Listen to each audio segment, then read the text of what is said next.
My name is Renee Carver, and on behalf of Meena Patel at Video Conferencing for Global Learning, I welcome you all to this Earth Day Mega Conference 2020 session with Ben Callison from the Borneo Orangutan Survival, UK. We're offering special thanks to Ben for giving up his time for this event, and plus we want to offer appreciation to Internet 2 and Zoom for supporting our endeavor. Ben, I pulled a couple of things from your BOS UK website, and I thought I'd share these. One, that your mission is to engage supporters and donors from around the world with the plight of the Bornean orangutan and share the work of the amazing staff at the BOS Foundation. And as Dr. Dame Jane Goodell says, only if we understand will we care. And only if we care will we help.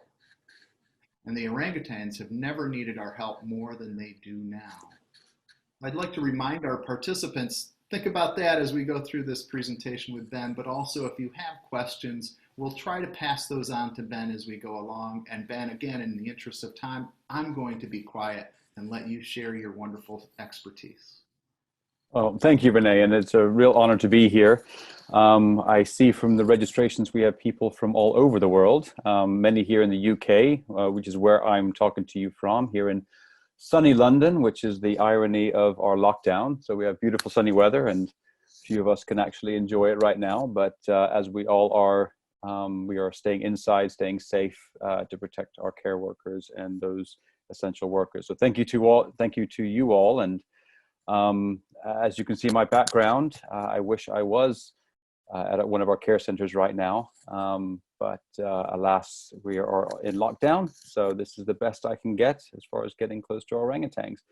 The picture that you guys see right now, let me pause for a second. As Renee said, I'm Ben Callison, and I manage Borneo Orangutan Survival UK, which is the UK arm of the Borneo Orangutan Survival Foundation, which is an NGO, which I'll talk about in a little bit, that works to save the Bornean orangutan. So we have country offices in many places around the world, and we are located here in London, serving our wonderful UK community.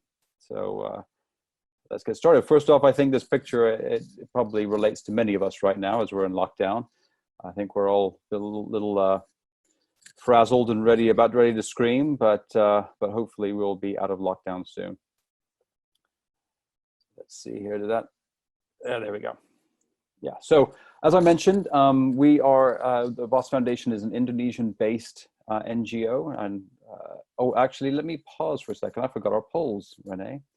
Let me do the polls quickly before we get started. I want to get a little sense of the age groups. This originally was going to be for classrooms, and so we knew the age ranges, but now that we've opened this up much wider, it'd be nice to get a sense for who's here. So I'm going to launch one poll and 2 questions for everybody. So let's go ahead and get started with this first poll. So I'm launching that now. Everyone should see on their screen a question, and it's a simple question of your age. So if you want to put in your ages. And for those that have multiple people watching simultaneously, it would just be for the youngest person in your age group. And this is mostly to make sure that the content and the information I'm providing is geared towards the correct age groups. And I don't want to overspeak on terms and technology or terms that we have. Okay, so it looks like this was originally for the 9 to 15-year-old group, so that's good. So we have a nice grouping in there, and then quite a few older than 21. Wonderful, thank you so much. All right, so that's the end of that one. Let me go ahead and do the second, and this is the first question.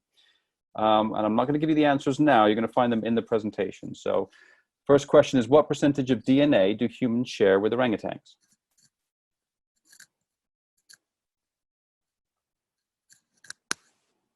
Okay, give everyone a few more seconds to respond.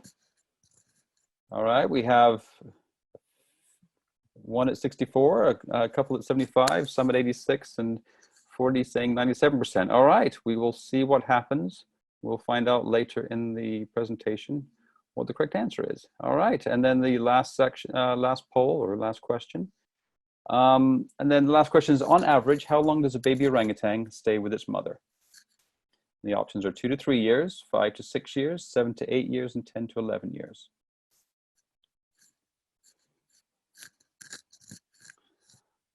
All right, I think we got a few more coming in. A few are saying 2 to 3, some are saying 5 to 6, 29, 30 now are saying 7 to 8, and 10 to 11 are saying 7, or 10, sorry, 7 are saying 10 to 11 years. All right, well, we'll see what the answers are in a little bit. Thank you so much for that. And I think you can click on the holes in your status bar if you want to go back and look at those responses again. So as I was mentioning, we're an Indonesian-based NGO. We were founded back in 1991 specifically to combat this issue of orangutan loss. We have seen a massive loss in orangutans over the last century, sadly. We've reduced, there was around, we believe, around 230,000 orangutans a century ago. And so we've seen a huge decline in that. So that's why we were founded, to save this absolutely incredible species. Let's see, it's not advancing here. There we go. So where do we work? The little map up here at the top, you can kind of see a small map of the world. Obviously, this is far away from where we are here in the UK. We're down in Southeast Asia, working on the island of Borneo specifically, because there's 3 species of orangutans. There's the Bornean, the Sumatran, and the Tapanuli. The Tapanuli was only recently discovered, and sadly, it was recently discovered, and there's only 800 remaining. So it's a very critically endangered species of orangutan. We were working, I think the cursor should show up for everybody. We work on this island right here in Borneo, and in central and eastern Kalimantan, which this would be, this green area that you see right here is all of central Kalimantan. And over here, this is eastern Kalimantan. And so there's 2 subspecies of Bornean orangutans in both of these areas. So this is where our focus is to preserve and protect these strongholds for the Bornean orangutan to make sure that they survive. So let's go ahead and move on. So the first poll question, to those that you answered 97%, you are correct. We actually share 97% of our DNA with orangutans. And for the kids out there, those are the building blocks for us. That's what we're built from. Our DNA defines who we are and what makes us up. So 97% of that DNA we share with orangutans, and they're very, very close, meaning they're very close relatives to us. Sadly, we've destroyed over 80% of their home. And most of that, again, has happened in the last few decades. And I think because, of course, what we're dealing with the global pandemic is an important note to bring up the coronavirus, or COVID-19 as it's known, because there's 2 things here that that relate. The World Health Organization and some other research bodies are seeing a huge link of the COVID-19 strand back to the illegal wildlife trade, or the wildlife trade. So animals being taken from the wild, either being sold as pets or into other markets, as being most likely the source of this, this terrible pandemic. So unfortunately, a lot of that is related to the destruction of their homes, and then you see the wildlife being illegally trafficked. And then the other thing is, because orangutans are 97% identical to us, it means that they sadly are most likely recipients of the coronavirus, meaning that they could contract it in the same way that we could. So what this has meant for us as an organization is that we've had to take immediate effect and action to ensure that all of our orangutans are protected that are at our care centers. So all of them, all of our 2 centers are completely shut down, only to critical care staff. And those teams are having to do a lot of extra effort, just in the same way that hospitals are, to protect our staff and to protect the orangutans, because we would never want to allow our orangutans to contract this deadly virus. So it's very unfortunate. These 2 stats are actually unfortunately linked to what we're dealing with as a global community. So since 1950, sadly, we have lost 60% of the world's orangutans. And we hope to change this next stat, but we're projected to see another 22% loss in the next 15 years. So if we do not act now, it's clear and present that we will lose the orangutan forever. It will be another species that will be relegated to the extinction list, and we do not want to see that happen. They're incredible animals. They are vitally important to the rainforest, and so losing them is not an option, and we will work tirelessly to ensure that doesn't happen. Sadly, there's only estimated to be only around 75,000 left in the wild, excuse me, with about 57,000 of the Bornean. But one thing that's very important to us is that we believe that all life on this planet deserves protection. We are an orangutan conservation organization. However, when you protect the orangutan, you protect the entire ecosystem of the rainforest. And some interesting stats about the rainforest is that you've got about 2% of the world's land is rainforest, but it is estimated to hold 50% of all plant, animal, insect life that we know of. So as of mankind right now, we know about 10 million species that we've identified. I'm sure there's many out there. That means about 5 million species live within the rainforest. So by protecting the orangutan, we protect all of the ecosystem of the rainforest. And in Indonesia, there's many primate species. As you see, the clouded leopards, which are incredible, the bearded pig, and then for the amphibian fans, the flat-headed frog, the hornbill, sun bears, which we'll talk about in a little bit. Those are actually animals that we also take into our care centers because they're affected in the same ways that orangutan are. The pangolin, which is getting a lot of attention right now as the most trafficked wildlife animal in the world and a potential source of the current pandemic. And the earless monitor lizard. I've just shown you 8 right here, but based on 5 million species of plant, animal, and insect life in the rainforest, I would need 625,000 more slides to show you them all. So sadly, we don't have time for that, but that does give you a sense of the mass amount of biodiversity that we are protecting by protecting the orangutan, because they are what we call an apex species. They are, by a healthy rainforest that has healthy populations of orangutans, has a healthy population of all of these other animals, as long as they're not being illegally captured and trafficked out. But they are an indicator species. So by saving the orangutan, we are saving so many of these other species, which is vitally important. I have a video here I'm going to show you. It's just 2 minutes long. I want to kind of take you all away for a second, away from your homes, and get you into the forest for a second. So just a 2-minute video. Hopefully this plays well for everybody over your internet connections. We did test and it seemed to work well, but we'll give this a go.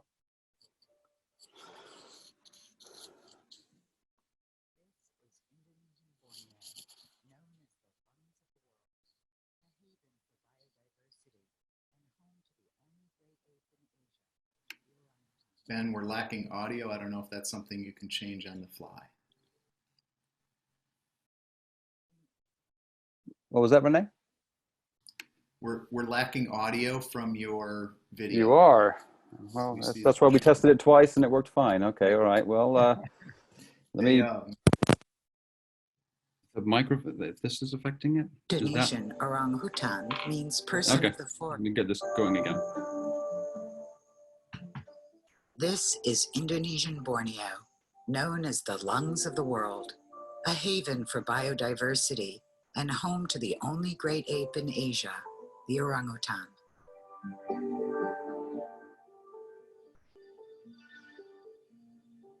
In Indonesian, orangutan means person of the forest.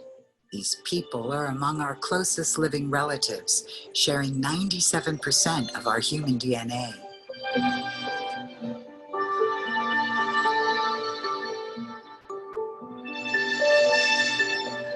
Their thumbs give them great dexterity and the grip they need to swing or brachiate through the canopy. Orangutans are the largest tree-dwelling species in the world. A fully grown male is stronger than 7 men.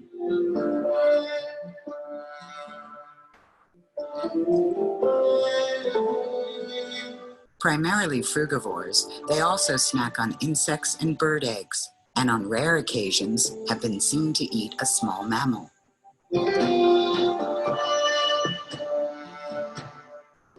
Bearing only one baby every 7 to 8 years, orangutans have the slowest reproduction rate of any mammal on Earth.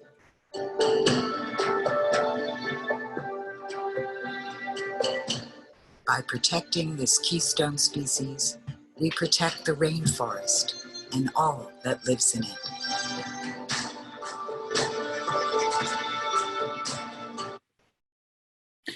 All right. Hopefully the audio is still working, Renee. I took my earbuds out. Okay, yes, great. So for those of you on the second question that answers 7 to 8 years, that is correct. That is about the time that an orangutan mother will keep a baby to give it to teach it all the skills that it needs to be able to thrive in the rainforest, which is an incredibly long time. Although, of course, human children stay with their parents much longer. For the wild, that's an incredibly long time. So what are the challenges and threats that we talk about? Unfortunately, it's this circular issue that we deal with, and I'm going to go through this pretty quickly because I want to get through a lot of slides, but we see the forest. Unfortunately, if you don't have rainforest, you can't have orangutans in the wild. So we see forests being converted for various industries that unfortunately are destroying, and we'll talk about a bit more about that. Forest fires, some of these are natural. Fire is part of the system for rainforest to manage it, but many of them are not natural, and they're actually getting worse year over year, and we'll talk about that. And then forest resources are getting used, wildlife hunting and other things. So what happens is we lose the rainforest, and then we lose orangutan habitat. And then the orangutans lose their food resources. And then, of course, they're forced, because they're hungry, to move closer and closer to human development. And then they get disoriented, or they need to find food sources around human developments and sites. So then they encroach closer and closer.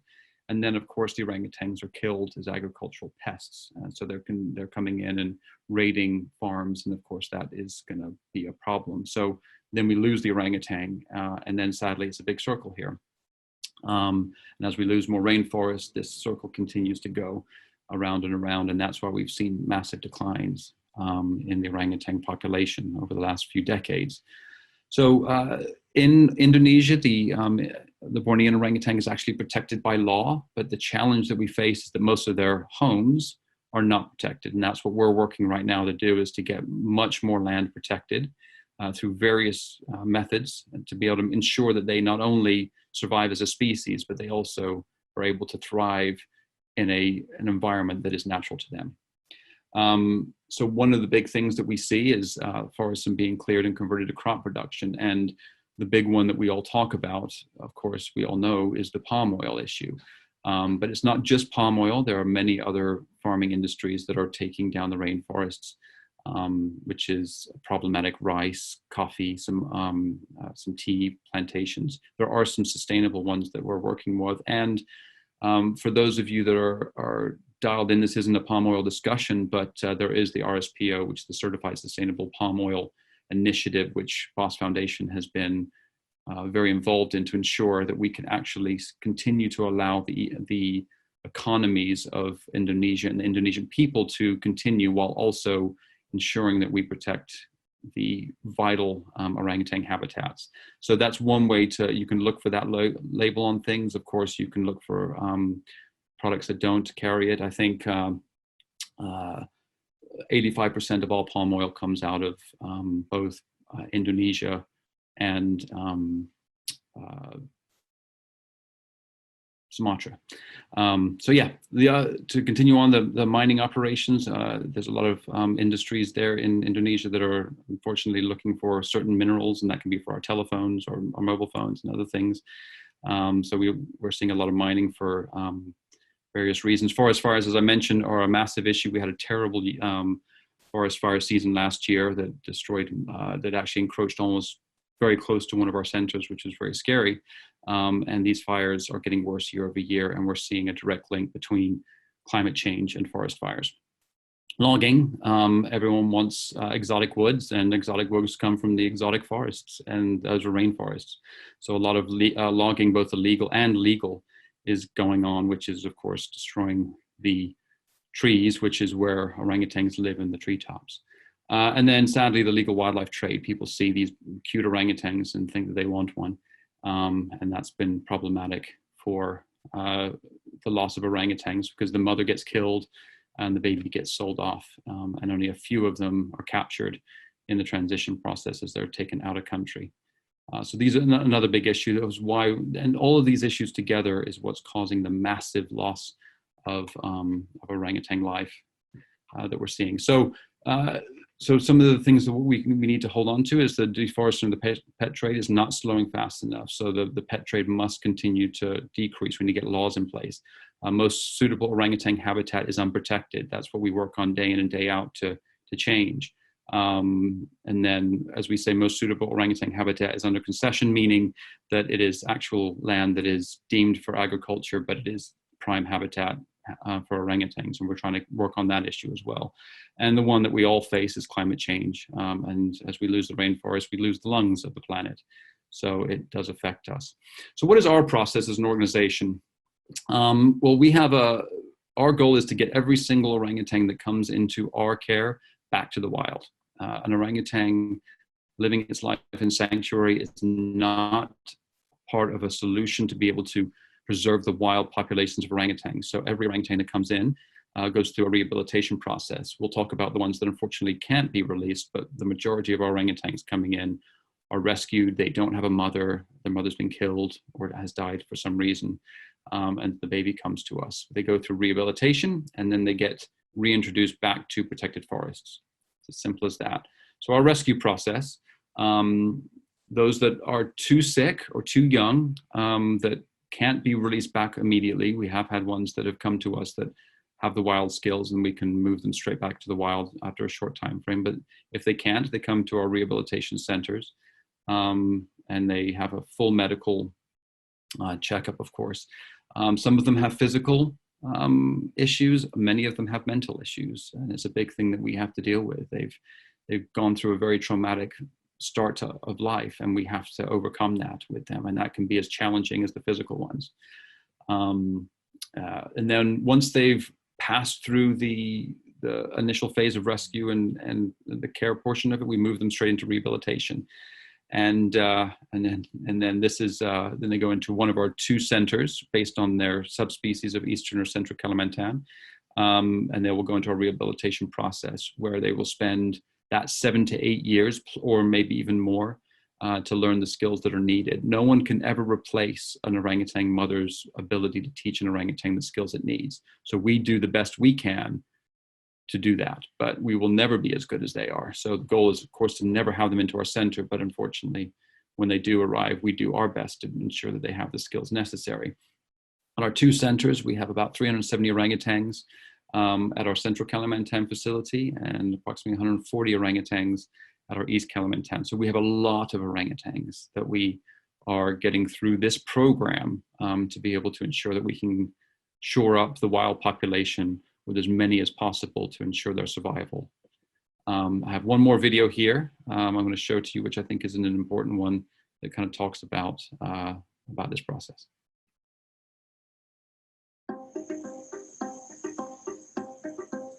Mother orangutans teach their babies the skills they need to survive in the forest. But these babies have no mothers. Instead, they're raised by human surrogates. A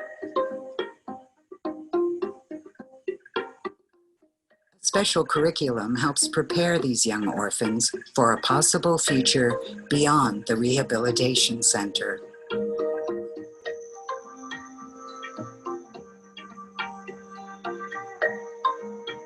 The little ones start at the nursery. Like human babies, they need care and attention.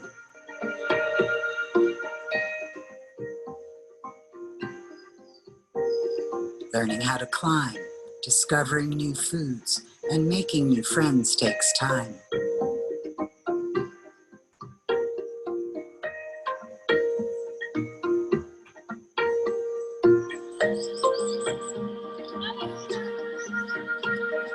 Then comes forest school for 3 to 7-year-olds.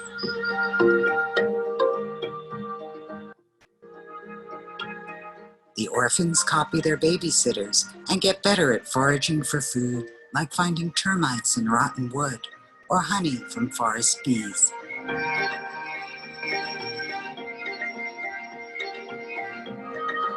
The caregivers teach the orphans how to build nests to sleep in, until they can do it all by themselves.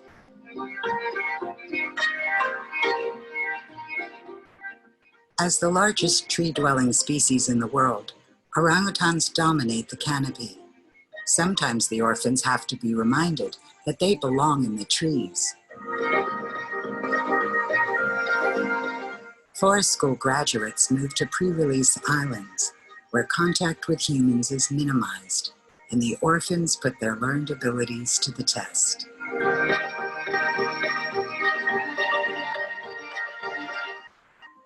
Once the monitoring team has identified an orangutan that has mastered the curriculum of the forest school, they get a second chance at a life in freedom.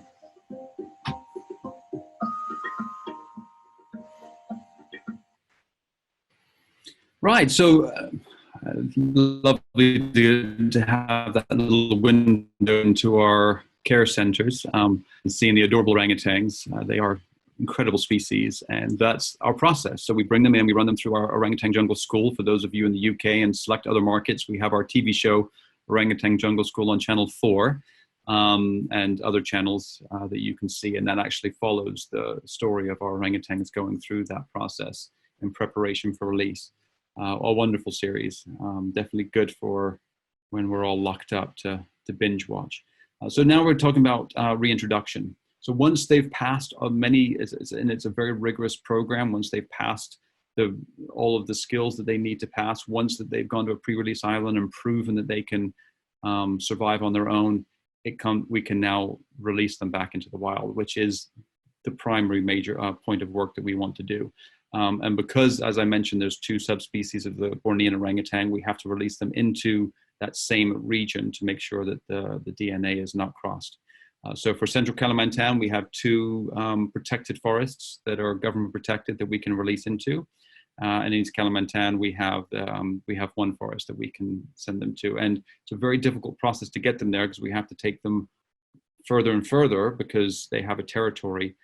So once we've got them medically checked, we have to load them up. We either do it by vehicle, and we're more and more doing this by helicopter now, and the helicopter allows us to get them to the location as quickly as possible. What you're seeing here is a convoy of us taking a number of orangutans, as you see in the backs of trucks, and that's only the first part of the journey. So as they get out, then it's a long boat ride, and we have to take them all the way out to the very remote locations. A lot of hard labor, back-breaking work to get them to the release point, and all for this moment right here. And we all laugh about the look on the little orangutan's face. Is that happy? Is that, we don't know, but we like to add our own thoughts into his little mind. But this is the moment that we want to create over and over again, and that's for an orangutan to go back to the wild, because that's what it's all about. And that orangutan now will become part of the ecosystem. It will be integrated to the rest of the ecosystem, and it will also help to preserve the orangutan long term. So what have we, since we've started our program, we have released 468 orangutans back into the wild. And one of the other wonderful stats we like to talk about is our 20 wild-born babies. And these are females that went through our rehabilitation program, were released and have had babies of their own and are teaching the skills that we taught them to the next generation of orangutans to truly secure their future, which is a wonderful stat. We want to continue to see that number rise. We have a lot more orangutans ready to be released once the restrictions are lifted. So we'll be excited to get many of those back out to the wild. I may have to cut this one short just because of timing, but I do want to talk about a very unique release. Those that have followed us will know about Alba, but those that don't, Alba is a albino orangutan, the only known albino orangutan in the world, that was found in a village, and we were able to get her and save her, rehabilitate her, and release her back to the wild. And I'm happy to say she's doing very well. So this is Alba's story. As I say, I may have to cut short because we have about 15 minutes left.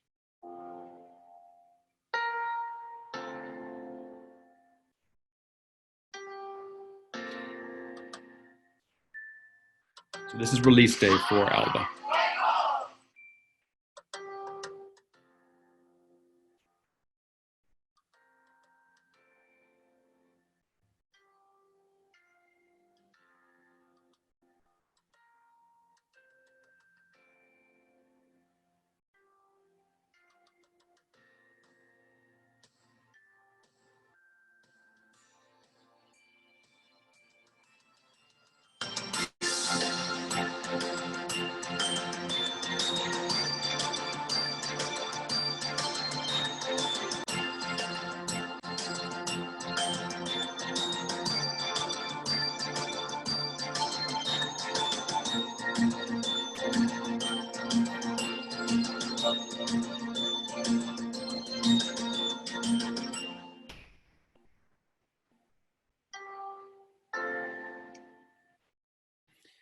So that was Alba, and actually we did a few other releases. We generally release in groups, and those groups are groups of orangutans that have known each other, and that way they can be supportive in those first days out in the wild.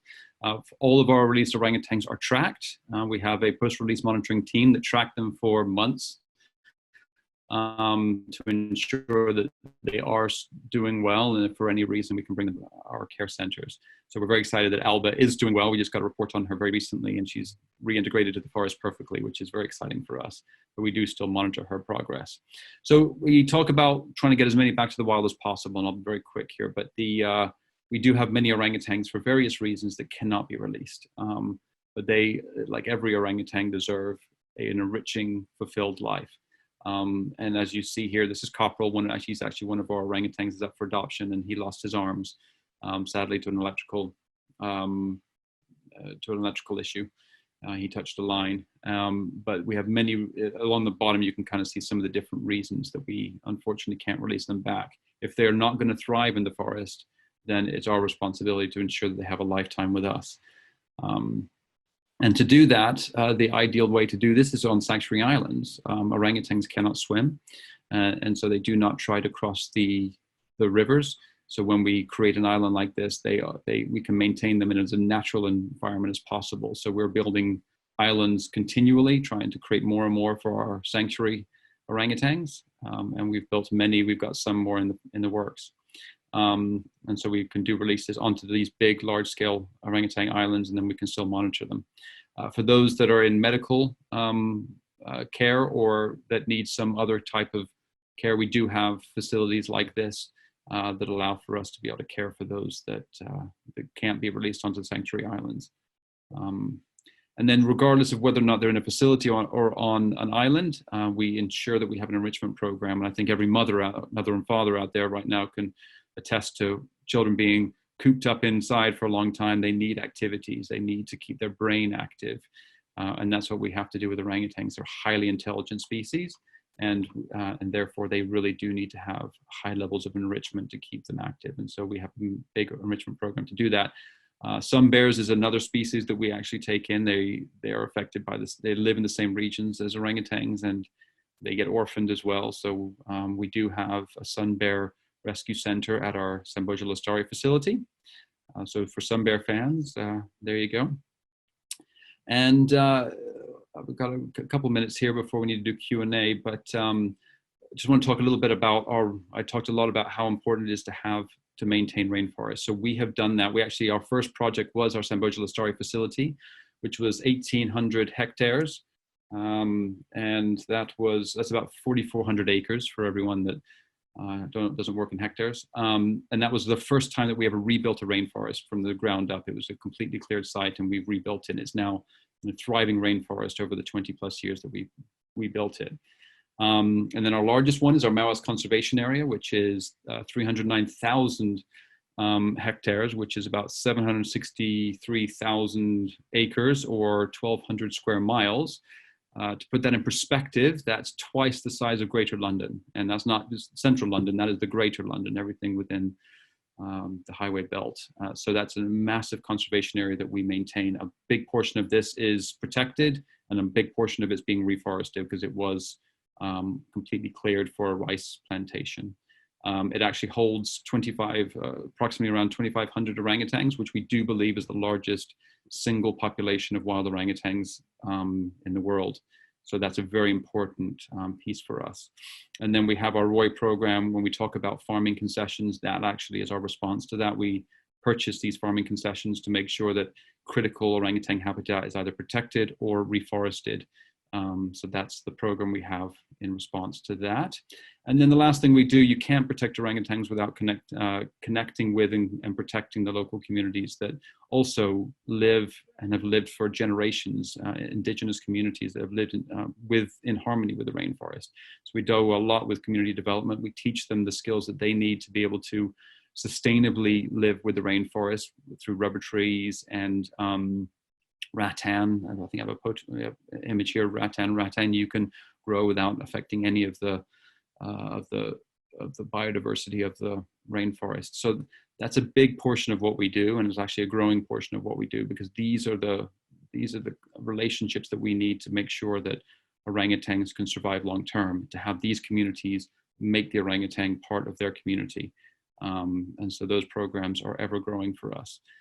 So in total, between all of our programs, we have about 1.1 million acres of land, which is a big milestone for us. But we're nowhere close to where we want to be. We want to see the orangutan territory return to what it was, and still allow the economies and communities of Indonesia to thrive. So that concludes my talk. I know that we're running short on time. I just put this up right now. This is just some information. If you can't write all this down quickly, you can just write down our website, and you can get lots of information there, or you can go to our social media channels. And what I'm going to do is, while we're doing the Q&A, I have two absolutely incredible people that work with me. I'm of course, with any organization like this here in the UK, I have two incredible people, Leslie and James, who work behind the scenes. And Leslie does all of our social media. And for all those people that love all the posts, love all the pictures, love all the stories, that's Leslie's work, who's been a volunteer with us over a decade, doing all this. And she had a wonderful idea to do an art ask. And so she asked people to send in their orangutan art. And we've been overwhelmed with submissions. And so while we're doing the Q&A, I'm just going to have those going in the background so people can enjoy. So I'll turn it over to you, Renee. I think you're moderating the questions. Oh, yes, indeed I am. This is fantastic.